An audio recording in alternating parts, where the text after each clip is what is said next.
오늘의 말씀은 에베소서 5장 8절로 9절의 말씀. 제가 가진 성경 신약 314페이지에 기록되어져 있습니다. 에베소서 5장 8절로 9절의 말씀. 제가 받들어 봉독합니다. 너희가 전에는 어둠이었더니 이제는 주 안에서 빛이라. 빛의 자녀들처럼 행하라.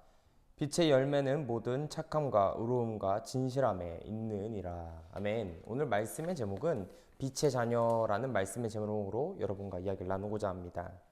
이 캐나다에는 케이프 브레톤이라는 섬이 있습니다. 이 섬에는 엄청나게 큰 탄광이 하나 있다고 하죠. 이 탄광에서는 작업을 위해 여러 마리의 말을 사용한다고 합니다. 그런데 이 말들은 한번 깊고 어두운 이 탄광 속으로 들여보내면 다시는 탄광 밖으로 나오지 못한다고 하죠. 이는 오랜 어두움에 적응을 해버린 이 말들이 밖으로 나오는 순간 바로 실명을 해버린다고 합니다. 그래서 한번 탄광 속으로 들어간 말은 늙거나 병들어 죽을 때까지 계속 어두운 땅 속에서 일을 해야 한다고 하죠. 우리의 삶도 마찬가지입니다. 깊은 탄광 속에 빠져 어두움을 적응하는 순간 우리의 생명도 아마 끝난 것과 다름없는 그 깊은 탄광과도 같은 삶이 되겠죠. 빛으로 나아간다는 것은 그리 쉬워 보여도 쉬운 일이 아닐 것입니다. 오늘은 그 빛으로 나아가는 우리의 발걸음에 대해서 한번 여러분과 이야기를 나눠보고자 합니다. 과연 어떻게 나아가야 하는지, 나아가야 되는 그 방향성은 무엇인지를 여러분과 살펴보면서 우리의 삶에 적용시켜 보고자 합니다. 먼저 8절을 살펴보게 되면 너희가 전에는 어둠이었더니 이제는 주 안에서 빛이라. 빛의 자녀처럼 행하라 라는 말씀으로 우리에게 이야기하고 있습니다. 이는 우리의 외적 행동의 변화가 정확히 어디까지 도달해 있는지를 우리에게 알려주는 말씀입니다. 오늘 본문의 말씀에 앞선 바울이 말했던 그 앞장들을 살펴보면 성도가 버려야 할 것들에 대해서 차근차근 언급하고 있습니다. 그것은 다음과 같은데 음행, 온갖 더러운 것, 탐욕, 누추함, 어리석은 말, 희롱의 말 등 그것은 당시 헬라의 세계에서는 그리 희소한 죄악상이 아니었습니다. 이 말인즉슨 이것들은 매우 보편적이고도 일상적인 죄들 중에 하나였다라는 것이죠. 달리 이야기하면 그들에게 별로 크게 와닿지 않는 죄였을 것입니다. 사도 바울은 이것들을 제거해야 할 것이라는 강력한 어조로 주문을 했었고요. 하지만 이것을 제거한다고 해서 성도가 도달해야 하는 그 외적 행동의 변화에 도달한다라고 확신할 수 있느냐? 그것은 아니었습니다. 그것은 오늘 본문의 말씀으로 명확하게 지시되어져 있죠. 너희가 전에는 어둠이었더니 이제는 주 안에서 빛이라. 빛의 자녀처럼 행하라 라는 말씀처럼 말입니다. 그렇다면 본문이 증거하고 하나님이 원하시는 바 성도들이 도달해 있어야 할 행동의 변화는 어디까지를 일컫는 이야기일까요? 그것을 한마디로 정의하자면 빛의 자녀들처럼 행동하라 라는 것입니다. 우리는 새 사람을 입은 성도이죠. 거듭난 자들입니다. 우리의 행동이 도달해야 할 그 변화는 그저 부정적인 일들을 그만두고 그치는 것이 아니라는 것입니다. 우리는 빛의 자녀로 행동을 해야 하는 행동들이 분명히 있다는 것이죠. 세상 사람들이 볼 때 빛의 자녀로서 티가 나야 된다는 것입니다. 우리를 통하여서 세상 사람들이 빛을 볼 수 있어야 한다는 것입니다. 물론 이러한 주문이 대단히 버겁게 느껴지시는 분들도 있을 거예요. 혹 버거움을 넘어서 두려움으로까지 다가올 수도 있겠습니다. 하지만 그렇다고 해서 이 사실을 덮을 수는 없다라는 것이죠.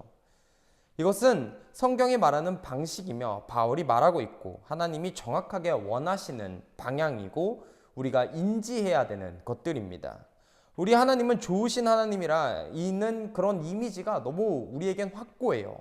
무엇인가 어려운 주문을 하려 할 때 이 피할 길과 감당할 길을 함께 주시는 분이라 라고 생각합니다. 그것은 과연 우리에게 어떠한 이미지이고 우리에겐 어떠한 생각을 들게끔 만들까요? 바로 너희가 전에는 어둠이었더니 이제는 주 안에서 빛이다 라는 오늘의 말씀과 같다는 것입니다. 이것은 우리가 살아가는 인생과도 동일한 것이겠죠. 하나님이 우리에게 주신 주문을 감당해야 하는 길이라는 게 분명히 존재합니다. 분명히 피할 길과 감당할 길을 주셨지만 그 길을 찾지 않는다면 어두움으로 계속 내려가는 길만을 선택하는 우리의 모습을 보게 될 겁니다. 지금의 말씀의 의미는 전에는 우리가 어두움 속에 있다는 것을 이야기하느냐? 아닙니다. 정확히는 우리가 전에는 어두움에 있었다. 즉 어두움과 동일시한다는 것. 이것은 우리가 살아가는 인생과 같다는 것입니다. 교회 성도들이 전에는 어두움 그 자체였다라는 것이죠. 어두움에 감싸진 상태가 아니라 어두움에 갇혀서 어두움과 동일한 상태를 이야기하는 것입니다. 그들은 어두움의 일 외에는 만나는 것을 두려워했어요. 빛으로 나오는 것을 거부했습니다. 이것이 그들의 진면목이었습니다. 그런데 어떻게 변화되었습니까? 빛으로 나오기를 두려움 없이 나오는 자들로 변화되었다라는 것이 오늘의 말씀의 중요한 포인트입니다. 이제는 빛입니다. 이 말은 전에는 어두움, 즉 어두움이라는 말씀과 정확히 대칭을 이루고 있는 완전 상반된 모습입니다. 빛을 아는 자들이 이 준비되었다라는 것은 빛을 사랑하고 어두움의 일을 싫어하며 배척할 수 있는 준비가 되어 있는 자들이란 것이겠죠. 우리는 이러한 변화를 위해서 내적 변화가 잘 이루어져야 합니다. 해가 뜨는 것을 보기 위해서는 서쪽에서 동쪽으로 이동을 해야 해가 조금 더 일찍 뜨는 걸 볼 수 있습니다. 마찬가지죠. 우리의 움직임 또한 주님을 만나기 위해 어두움에서 빛으로 발걸음을 내딛어야 한다는 사실입니다. 분명한 변화를 가지고 있는 사람들은 자신의 위치를 분명하게 알 것입니다. 어중간한 위치에서 양쪽을 고민하는 것이 아니라 분명한 자기의 선택으로 그곳을 향해 나아가는 것이 정말 중요하다는 것입니다. 만약 제자리에 가만히 서서 반이라도 간다. 이게 참 우리나라 속담에 많지만 제자리에 가만히 있다면 그것은 좋은 변화의 선택이라 이야기하기에는 매우 곤란한 상황이겠죠. 당연히 이로 인한 고통은 수반될 것입니다. 누군가 자신에게 익숙했던 그 자리를 변화시킨다라는 것, 즉 내가 있던 곳에서 다른 더 좋은 방향으로 나아가기 위한다는 것은 머리로는 알지만 그것을 행동으로 옮기는 것은 매우 어렵습니다. 하지만 이 어두움에 익숙하다고 해서 그곳을 계속 내가 있는 곳이라 착각하고 거주하는 것은 옳지 못한 것이죠. 당연히 변화되어야 될 때는 과감하게 자신의 모든 걸 변화시킬 수 있는 사람들이 되어야 합니다. 그래야 하나님의 아름다운 열매를 맺을 수 있을 거니 당연한 것이겠죠. 그래서 구절을 살펴보면 빛의 열매에 대해서 이야기가 나오고 있습니다. 8절에서 성도를 가리켜 어두움에서 빛으로 질적 변환을 이루는 것이라고 규정하면 바울은 오늘 본문의 9절의 말씀에서는 빛의 성도가 맺어야 하는 열매란 어떤 것인지를 이야기하고 있습니다. 이 오늘의 말씀은 옛날에 예수님의 말씀, 즉 예수님께서 산상수훈에서 전개하셨던 나무에 관한 논증 방식과 매우 유사한 모습을 보여주고 있어요. 그렇다면 산상수훈에서 예수님의 말씀하셨던 그 말씀의 요지는 무엇일까요?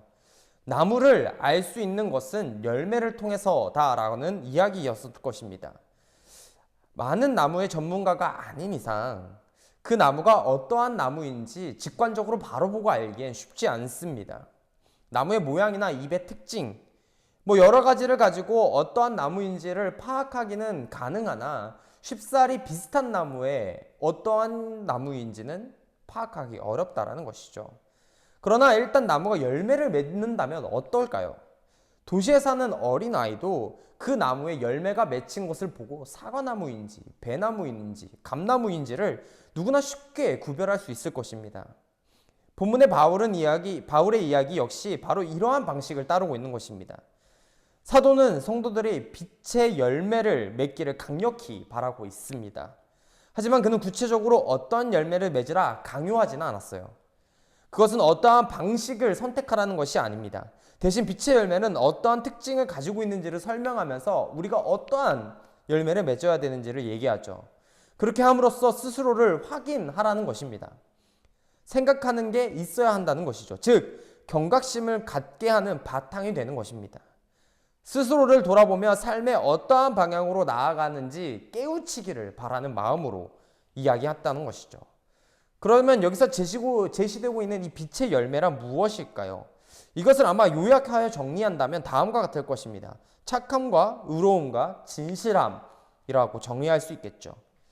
이것들을 모두 하나님의 성품 혹은 속성과 같은 깊은 관련성이 있는 단어들입니다. 먼저 착함은 하나님의 관용과 자비, 인내를 말하는 것입니다. 그러니 하나님이 죄인된 우리를 향해 심판과 징계와 진노 대신 자비와 긍휼 그리고 오래 참으심으로 대신하신 것처럼 우리 역시 이웃에게 이러한 태도를 보여야 하는 것이 특징적으로 나타나야 한다는 것이죠. 다음으로는 의로움인데 전혀 그릇 행함이 없으신 하나님의 공의를 가리키며 이 의로움을 말하는 것입니다. 그러니 우리 역시도 하나님의 말씀에 조금도 어긋남 없이 바르고 의롭게 행하는 것이 삶의 특징이 되어야 하겠지요. 마지막으로는 진실함인데 이것은 거짓이나 가식, 위선, 어두움이 없으신 하나님의 성품을 가리키는 말입니다. 즉 우리도 역시나 말과 행동이 있어서 이 거짓이나 가식 그리고 위선과 어두움이 없는 삶을 살아야 되는 특징을 가져야 한다는 것이죠. 이 세 가지의 모든 것들을 가졌다. 그러면 이것으로 사도 바울이 이야기하고자 하는 모든 교훈이 끝나느냐? 아니라는 것입니다. 사실상 더 중요한 본질이 하나 남아있죠. 그것은 바로 모든이라는 말에서 찾을 수 있습니다. 이 단어를 통해 바울이 강조하고자 하는 것은 바로 하나님의 성품을 닮아 있는 우리가 어찌 보면 간헐적인 특징으로 나타나서는 안 된다라는 것입니다. 이 모든 특징들이 이 모든에 합당하기 위해선 간헐적에선 안 된다는 것이죠. 이것은 바로 바울이 본문 말씀을 통해 진심으로 말하고자 하는 것이 바로 계속되는 우리의 행동, 연속성입니다. 만일 그것이 어쩌다 한번 나타난다는 것이면 엄밀히 말하자는 의미에서 이 빛의 열매를 맺었느냐 이야기할 수 없을 것입니다. 우리가 생각해보면 우리 하나님의 선하심과 의로우심 그리고 이 진실하심이 어쩌다 한번 지나가다 한번 우리에게 다가오는 것이 아니지 않습니까? 기분이 좋으면 나타나고 사라지는 것, 기분이 안 좋으면 사라지는 것, 그것이 절대 아닌 하나님의 말씀과 하나님의 행동을 보게 되면 우리 또한 연속성이 필요하다라는 것이죠. 어제나 오늘이나 영원토록 동일하신 하나님께서는 그것을 성품으로 가지고 있으십니다. 그의 나아오심은 마치 새벽빛과도 같이 일정하다라는 것이죠. 그러므로 우리도 이러한 모습을 닮아가는 사람들이 되어야 합니다. 일정한 모습을 갖추어 나갈 수 있는 준비된 자녀가 돼야 된다는 것이죠. 먼저 자신의 마음과 외향의 변화를 가져야 합니다. 내가 가지고 있는 모든 것들이 하나님의 모습을 닮아가고자 해야 하나라도 이룰 수 있는 것입니다.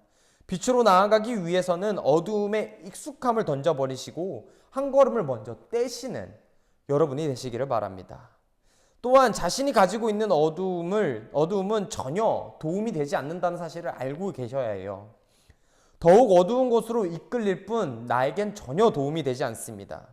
또 다시 말하자면 내 주변이 어둡다 생각하지 마십시오. 여러분의 주변에는 언제나 밝은 빛으로 도움을 주고자 하는 사람들이 가득히 준비되어져 있습니다. 어두움에 잠식되면 자신이 어두움으로 더욱 빨려 들어가게 되어 있습니다. 그러니 나오십시오. 벗어나시려고 노력하는 우리가 되어야 합니다. 그리고 일시적인 행동이 아니라 그 행동은 계속될 수 있는 연속성을 지닌 우리가 되어야 할 것입니다. 우리는 가끔 부흥회를 통해서 다른 다양한 방법을 통해 부흥회뿐만 아니라 여러 가지 방법 등을 통해서 자신의 변화를 경험하게 됩니다. 하나님의 섭리와 은혜에 대해 경험하게 되죠. 그런 경험들이 꽤 오래 가면 좋겠고 내 인생의 전반에 걸친 변화였으면 좋겠으나 그렇지 못한 경우가 대부분 있으실 겁니다. 여기서 중요한 것은 본문에서도 아까도 이야기했지만 계속해서 변화된 모습을 유지하는 것이 가장 중요하다는 것이죠. 하나님의 성품을 닮아가는 것이 가장 중요한 우리의 모습, 즉 변하지 않으려는 노력이 가장 중요하다는 것입니다.